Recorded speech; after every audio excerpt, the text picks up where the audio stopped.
forgiveness and letting go. Once again, I want to remind you that we do not forgive people for them. We forgive people for us.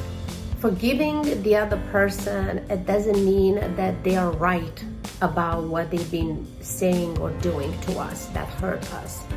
Forgiving them means that we no longer are available for carrying all that heavy feelings with us. So then again, you get to set your own boundaries and to decide what are you letting go of.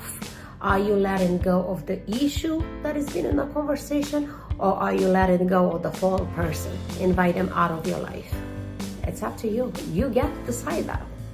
Practicing forgiveness is crucial in any relationship, really.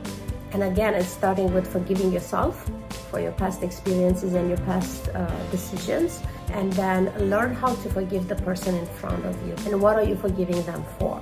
Tiny little things that are insignificant and they're just easy to tackle in through an honest, vulnerable conversation? Or are you forgiving major things and you're compromising yourself? So just pay attention.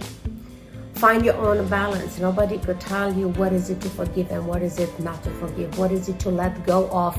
When do you let go of the issue? How many issues do you let go of instead of letting go of the whole person? So again, finding your own balance and redefining your boundaries as you grow and as you evolve.